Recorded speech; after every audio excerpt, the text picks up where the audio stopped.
Loneliness. All of us in this room will experience loneliness at some point in our lives.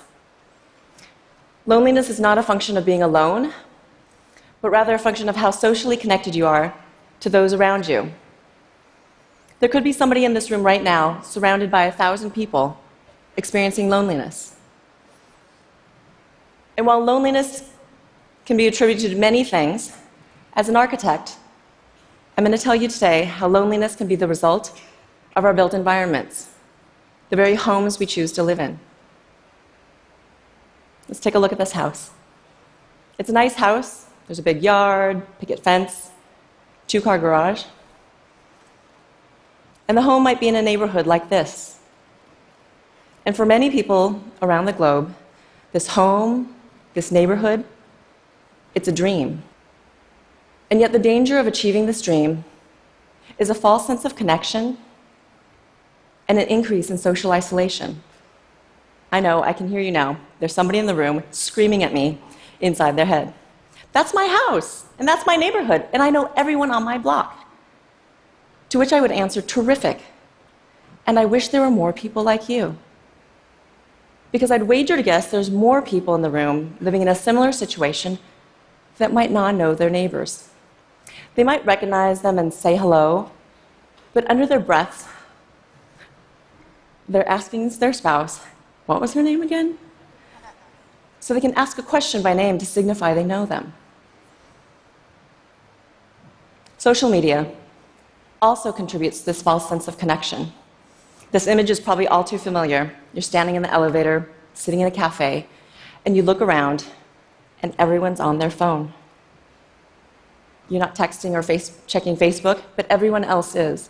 And maybe like me, you've been in a situation where you've made eye contact, smiled and said hello, and then have the person yank out their earbuds and say, I'm sorry, what did you say? I find this incredibly isolating.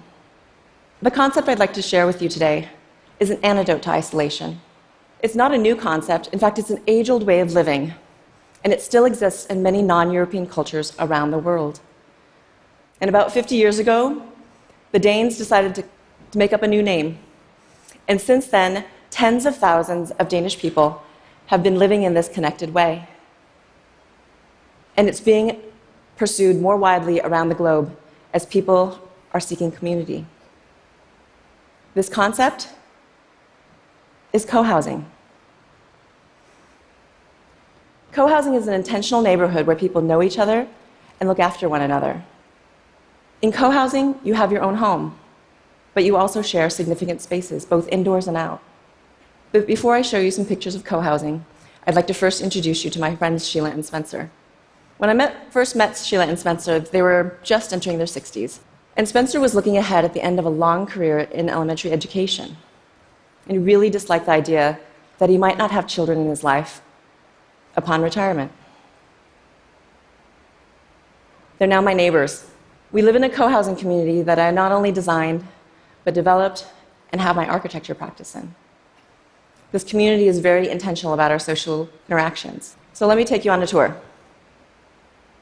From the outside, we look like any other small apartment building. In fact, we look identical to the one next door, except that we're bright yellow. Inside, the homes are fairly conventional. We all have living rooms and kitchens, bedrooms and baths, and there are 9 of these homes around a central courtyard. This one's mine, and this one's Spencer and Sheila's. And the thing that makes this building uniquely co-housing are not the homes, but rather what happens here, the social interactions that happen in and around that central courtyard. When I look across the courtyard, I look forward to seeing Spencer and Sheila. In fact, every morning, this is what I see. Spencer waving at me furiously as we're making our breakfast. From our homes, we look down into the courtyard. And depending on the time of year, we see this. Kids and grown-ups in various combinations playing and hanging out with each other. There's a lot of giggling and chatter. There's a lot of hula hooping. And every now and then, hey, quit hitting me, or a cry from one of the kids. These are the sounds of our daily lives and the sounds of social connectedness. At the bottom of the courtyard, there are a set of double doors, and those lead into the common house. And I consider the common house the secret sauce of co-housing. It's a secret sauce because it's the place where the social interactions and community life begin, and from there it radiates out through the rest of the community. Inside our common house, we have a large dining room to seat all 28 of us and our guests, and we dine together 3 times a week. In support of those meals, we have a large kitchen so that we can take turns cooking for each other in teams of 3. So that means with 17 adults, I lead cook once every 6 weeks. 2 other times, I show up and help my team with the preparation and cleanup. And all those other nights, I just show up. I have dinner, talk with my neighbors, and I go home having been fed a delicious meal by someone who cares about my vegetarian preferences. Our 9 families have intentionally chosen an alternative way of living. Instead of pursuing the American dream, where we might have been isolated in our single-family homes, we instead chose co-housing so that we can increase our social connections. And that's how co-housing starts, with a shared intention to live collaboratively.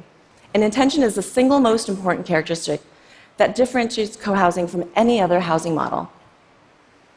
And while intention is difficult to see or even show, I'm an architect and I can't help but show you more pictures. So here are a few examples to illustrate how intention has been expressed in some of the communities I've visited.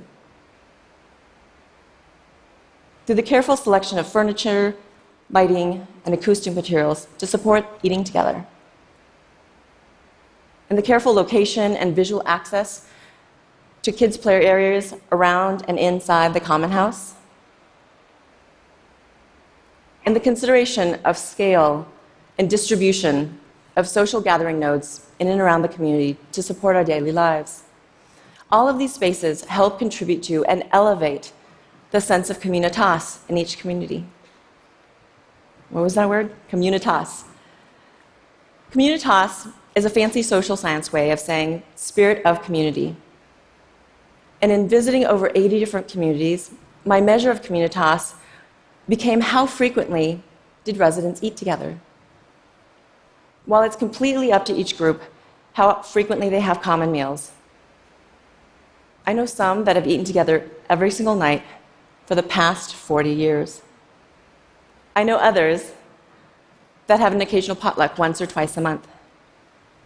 And from my observations, I can tell you, those that eat together more frequently, they exhibit higher levels of communitas. It turns out, when you eat together, you start planning more activities together. When you eat together, you share more things. You start to watch each other's kids. You lend out your power tools. You borrow each other's cars. And despite all this, as my daughter loves to say, everything is not rainbows and unicorns in co-housing. And I'm not best friends with every single person in my community. We even have differences and conflicts. But living in co-housing, we're intentional about our relationships. We're motivated to resolve our differences. We follow up, we check in, we speak our personal truths, and when appropriate, we apologize. Skeptics will say that co-housing is only interesting or attractive to a very small group of people. And I'll agree with that. If you look at Western cultures around the globe, those living in co-housing are just a fractional percent. But that needs to change, because our very lives depend upon it. In 2015, Brigham Young University completed a study that showed a significant increased risk of premature death in those who are living in isolation. The US Surgeon General has declared isolation to be a public health epidemic. And this epidemic is not restricted to the US alone. So when I said earlier that co-housing is an antidote to isolation, what I should have said is that co-housing can save your life. If I was a doctor, I would tell you to take 2 aspirin and call me in the morning. But as an architect, I'm going to suggest that you take a walk with your neighbor, share a meal together, and call me in 20 years. Thank you.